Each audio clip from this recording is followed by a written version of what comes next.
Hi friends, போன வீடியோவில் நாம் மீன் அமிலம் எப்படி தயாரிக்கிறதுன்னு சொல்லி பார்த்து நாம் இந்த வீடியோவில் அந்த மீன் அமிலத்தை எப்படி நாம் கண்டுகளுக்கு ஸ்ப்ரே பண்ணுறதுன்னு சொல்லி பார்க்க போகிறோம். அதோட இந்த மீன் அமிலத்தை நம்ம பயன்படுத்துகிறதால என்னென்ன பயன்கள் இருக்குதுன்னு சொல்லி பார்க்க போகிறோம். சரி, வாங்க வீடியோக்குள்ளே போகலாம். நிறைய பேர் இந்த மீன் அமிலம் மீன் மணக்காமல் எப்படி இருக்கும், பல வாசத்தோடு எப்படி இருக்கும்னு சொல்லி ஆச்சரியமாக கேட்குறாங்க என்னட்ட. அதால் நான் இதை என்ன செய்ய போகிறேன்னு சொன்னால், நாளைக்கு வெளியில் 2-3 பேர்கிட்ட இதை கொடுத்து என்ன மாதிரி இருக்குதுன்னு சொல்லி அவங்ககிட்ட ஒரு ரிவ்யூ ஒன்று எடுத்து அதையும் இந்த வீடியோவோட ஆட் பண்ணுறேன் பாருங்கள். இந்த மீன் அமிலத்தை நாங்கள் தயாரித்த மீன் அமிலத்தை ஒரு கருப்பு பொட்டிலில் தான் எப்போதுமே சர்வ் பண்ணி வைக்கணும். இல்லாட்டிக்கு சூரிய ஒளி படாத இடத்துல வச்சுருக்கணும். எங்களுக்கு கருப்பு பொட்டில் கிடைக்கல அந்த நேரம், அதால் நாங்கள் இந்த பொட்டிலில் சர்வ் பண்ணினாலும் இது சூரிய ஒளி படாத இடத்துல தான் நாங்கள் வச்சுருக்கிறோம். நீங்களும் ஒருவேளை இந்த மீன் அமிலத்தை தயாரிச்சிங்கன்னு சொல்லி சொன்னால் கருப்பு பொட்டிலில் சர்வ் பண்ணி வைங்க. இல்லாட்டிக்கு சூரிய ஒளி படாத இடத்துல இதை சேர்த்து வச்சுக்கொள்ளுங்க. எங்களோட கத்திரி தோட்டத்தை பார்த்திங்கன்னா ஒரு காயுமே இல்லாமல் வாடி போய் இருக்குது. அதனால் நாங்கள் இன்றைக்கி மீன் அமிலத்தை அடிக்க போகிறோம். இந்த மீன் அமிலத்தை எப்படி அடிக்கிறேன்னு பார்ப்பதற்கு முன்னர் இந்த மீன் அமிலத்தில் பயன்களை பற்றி முதல்ல பார்ப்போம். இது இயற்கையான பக்க விளைவுகளற்ற ஒரு உரமாகும். தாவரத்துக்கு தேவையான ஊட்டச்சத்துக்களை நிறைவாக வழங்குகிறது. மரஞ்செடி கொடிகளை தாக்குகின்ற பூச்சி புழுக்களிலிருந்து தாவரங்களை பாதுகாக்கின்றது. பல நாட்களாக பூக்காத செடி கொடிகளை பூப்பதற்கு தூண்டுகின்றது. பச்சை தாவரங்களின் வளர்ச்சிக்கு உதவுகின்றது. இப்படிப்பட்ட மீன் அமிலத்தை நாங்கள் காய்க்கும் செடி கொடிகள் மரங்களுக்கு மட்டும் இல்லாமல் பூக்கும் மரங்களுக்கும் நாங்கள் இதை பயன்படுத்தலாம். உதாரணமாக ரோஜா செடிக்கு கூட நாம் இதை பயன்படுத்தலாம். இந்த மீன் அமிலத்தை நாம் கண்டுகளுக்கு மேலே ஸ்ப்ரே பண்ணுற போது இந்த கண்டுகள இலை, தண்டு, பூ என்பன மூலம் மீன் அமிலத்தில் சத்துக்களை தாவரம் இழுத்துக்கொள்ளும். இதற்கு மேலதிகமாக நிலத்தில் விழுகிற அந்த மீன் அமிலத்தை கூட தாவரம் வேர் மூலம் இழுத்துக்கொள்ளும். தண்ணீரை எடுக்கிறதுக்கு ஏதாவது ஒரு அளவு போத்தல் ஒன்று எடுத்துக்கொள்ளுங்க. நான் எடுத்துக்கொண்டது 1.5 லிட்டர் சோடா போத்தல். அந்த போத்தலால் 4 போத்தல் தண்ணீரை நிரப்பி வேறொரு வாளியில் 6 லிட்டர் தண்ணியை பிரித்து எடுத்துட்டேன்.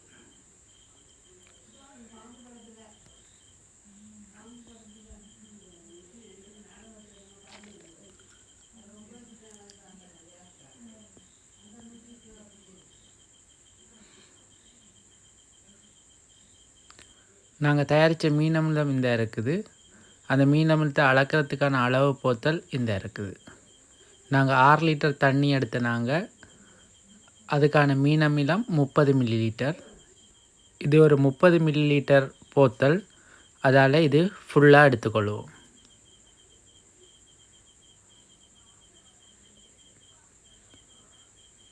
இனி இதை நம்ம அளந்து வச்சுருக்கிற 6 லிட்டர் தண்ணியில் கலந்துருவோம்.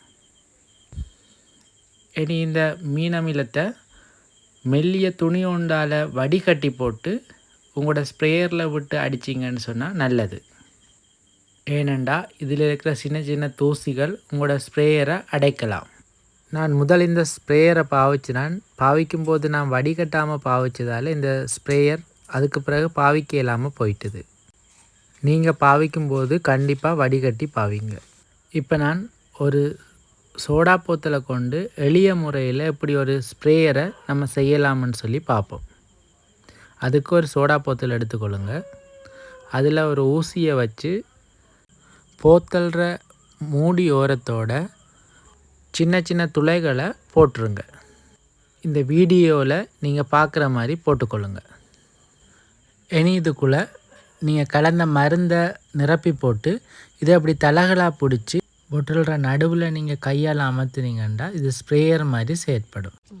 மீன் அமிலத்தையும் தண்ணியும் நல்லா மிக்ஸ் ஆகிற மாதிரி கலந்து விட்டுட்டு நாம் தயாரித்த ஸ்ப்ரேயரில் இந்த மீன் அமிலத்தை நிரப்பி செடியிற எல்லா பகுதிகளும் நனைகிற மாதிரி நல்லா ஸ்ப்ரே பண்ணுங்க. இந்த வீடியோட தொடர்ச்சியாக மீன் அமிலம் எப்படி வாசமாக இருக்குது என்றதை ரெண்டமாக ஒரு 4-5 பேர்கிட்ட செக் பண்ண போகிறோம். அந்த வீடியோவும் இதோட இணைச்சிருக்கிறேன், அதையும் பார்த்துக்கொள்ளுங்க.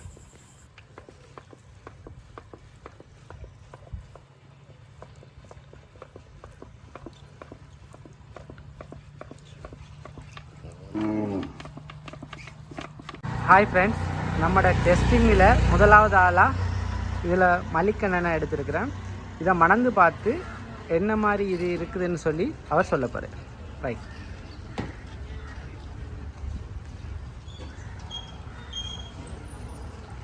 இது தேன் மணம் இருக்கு.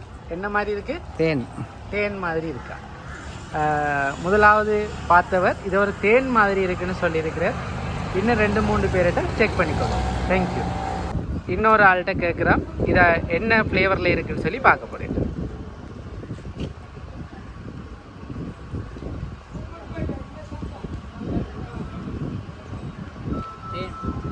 என்ன மாதிரி இருக்குண்ணே?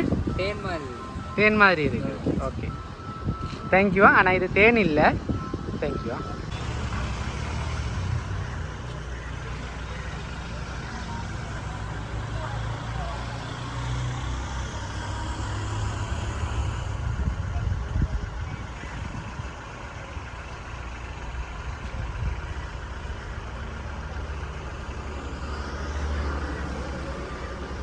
சொல்லுங்கண்ணா, என்ன மாதிரி மனம்? மனம் பெருசாக இல்லையா? அந்த போத்தல் பக்கத்தில் போனது மனம் வருது. பெரிய மனம் இல்லை, என்ன மாதிரி மணக்குதுன்னு சொல்லி கேட்குறேன். இது ஒரு என்னென்னு சொல்கிறதுன்ற விளங்குறது ஃபீலிங்கு.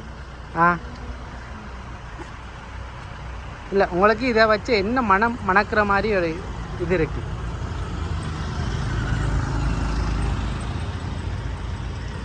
பானிகளோட மனம் மாதிரியே ஒன்று. பானிகளோட மனமா? மற்றபடி வேற ஒரு நாத்த மனம் அப்படி ஒன்றும் வரையாது. சரி, அடுத்ததா இன்னொரு ஆள்கிட்ட இதை செக் பண்ணி பார்ப்போம் என்ன சொல்கிறேன்னு சொல்லி.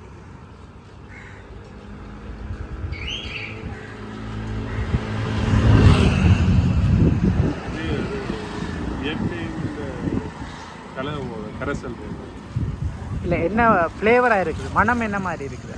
ஃப்ளேவர் வந்து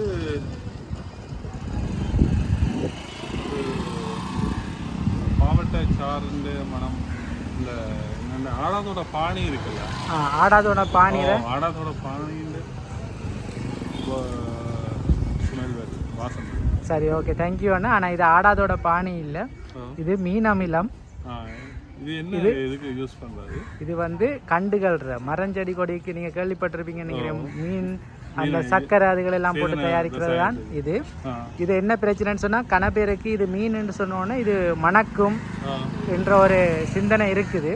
அதால தான் இது ஒரு 4-5 பேர்கிட்ட நாங்கள் இதை கொடுத்து செக் பண்ணுறோம் என்ன மாதிரி இருக்குன்னு சொல்லி அவங்க சொல்கிறாங்கண்டு. தேங்க்யூ நீங்கள் இதில் பார்ட்டிசிபேட் பண்ணுங்க. தேங்க்யூ அண்ணா. அடுத்து ஐயாட்ட கொடுக்குறோம், பார்ப்போம் ஐயா என்ன சொல்கிறேன்.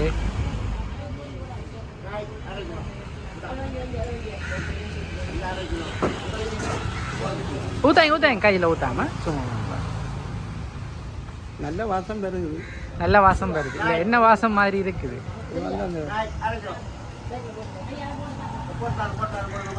ஏன் நான் ஊற்ற வேணாம்னு சொல்லி சொன்னேன்டா சொல்கிறேன் நான் உங்களுக்கு.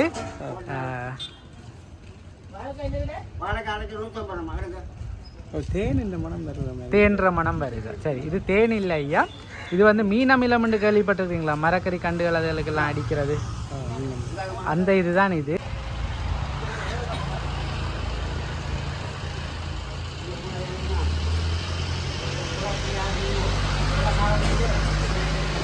இது மாதிரி இருக்கு. எது?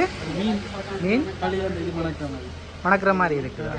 இல்லாட்டி தெரிஞ்சுக்கிட்டு சொல்கிறீங்களா? இல்லாட்டி என்ன மாதிரி மீன் மணக்கிற மாதிரி இருக்கு?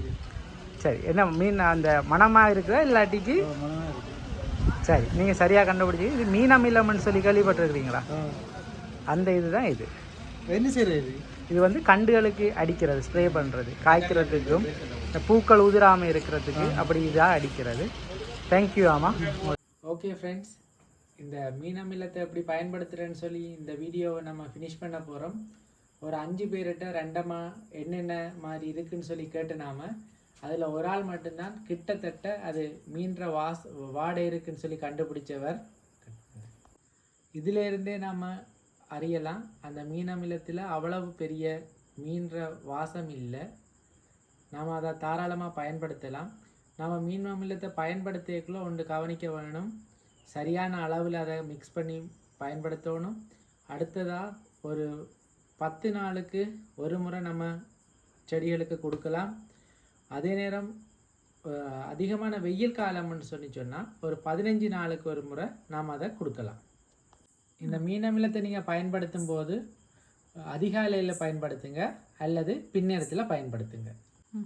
இந்த தகவல் எல்லாத்தையும் முழுமையாக தரணும்னு சொல்லி நாங்கள் ட்ரை பண்ணதால் இந்த வீடியோ கொஞ்சம் லாங்காக போயிட்டுது. அதால் நீங்கள் வீடியோவை ஸ்கிப் பண்ணாமல் ஃபுல்லாக பாருங்கள். இந்த வீடியோ பிடிச்சிருந்துச்சுன்னா லைக் பண்ணுங்கள், ஷேர் பண்ணுங்கள், சப்ஸ்கிரைப் பண்ணுங்கள்.